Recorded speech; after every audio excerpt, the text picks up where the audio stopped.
Alright, so in this video we're going to go over how to find the height of a binary search tree.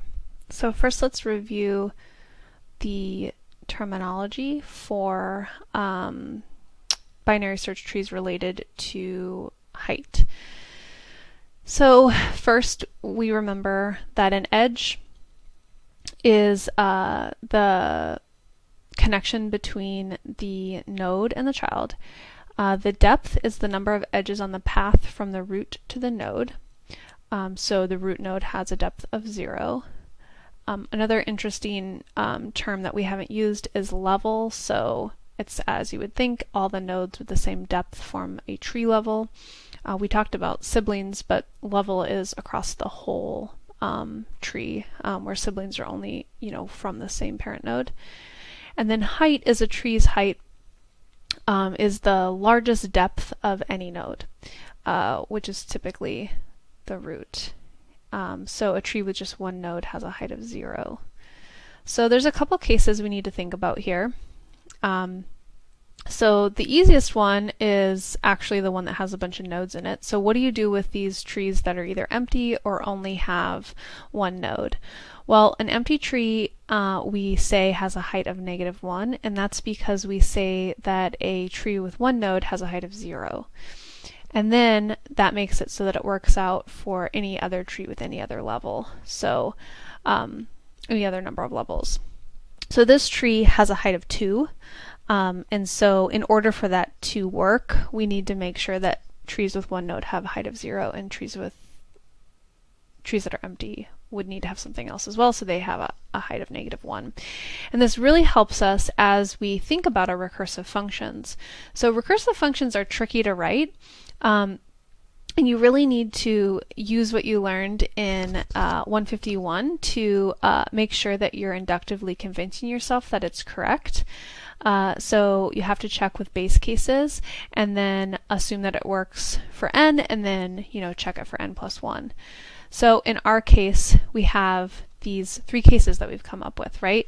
We have when there's no nodes, when there's one node, and when there is more than one node. And if we can convince ourselves that it works for all of these 3 cases, and then also for n and n plus 1, then we can be sure that our recursive codes are correct. And although recursion does feel like magic, I think it definitely does to me.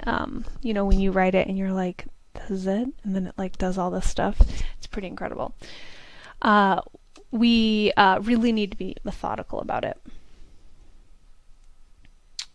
So here is a possible implementation of a height function, but it's not working. It always returns 0. So let's first look at an incorrect implementation of height and see if we can kind of pull out some of the tricky spots in the algorithm.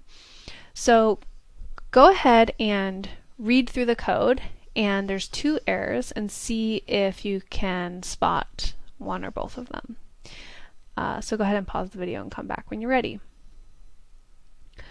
Okay, so the first one is pretty easy to spot right away, because it says if cur is null, return 0. And we just said that if you have an empty tree, which means the root would be 0 and you're passing the root into the function, the root would be null, then you're passing the root into the function, that this would return a height of 0. So that's not correct. So this doesn't work for an empty tree. And there's another problem, which is that it says it always returns 0. And so the other problem is that you can see what it's doing is it's recursing on the tree by having it call itself for the left and the right node, which is the right idea. And then it's trying to determine which of those was greater, and then it returns it. But the problem is it doesn't backtrack through the recursive calls to actually add up anything that it finds. So it's not taking into account that every time it recurses on a subtree that it needs to take into account its height, right? And so this is the second problem. It's not keeping track of any subtrees, it's just calculating the height of each node. And because of this problem as well, it's always going to be 0 because there's nothing else in it, right? It returns 0, that's the only option, or it returns whatever it was returned, which is always 0. So let's look at how we can improve this algorithm to take into account those two things. So first, our base case is that if you have a null pointer passed in, you need to return -1, not 0. So where does the 0 come out? Well, if you go up 1 from the null pointer, so in this case, both of these are nulls, right? So when you go back up from the null pointer, you're going to get out returned a -1. So to get a 0, you're going to want to add 1 to that, right? And so 1 plus -1 is how you get the 0 on this sublist. Or on this one node tree. And otherwise, all that's missing is you do need to recurse on the left and the right sides, but you need to add them as you go. So every time you find you're going to go down here, you're going to get to null, and you're going to return -1, and then you're going to return 0. So every time you go back up, you need to add 1 onto it, because as you're going down in recursion, you're finding more depths, and you're finding whether the left or the right is greater, and then that's how you'll get your largest height. And so it comes from comparing the two and adding 1 to it. And the adding 1 is just when you go back up, that's the +1, right? You're going back up whole level when you recurse, and so you have to add 1 to indicate that you've come up a level. So this is an algorithm for finding the tree height. Your base case is that you've reached a null pointer, which means you're going to return a -1.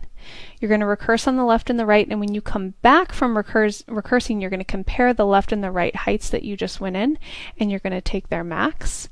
And then when you go back up in recursion, you're going to add 1 to it, because that's going to take into account, that you're going up a level in height on the tree. So that is the recursive algorithm for finding the height of a binary search tree.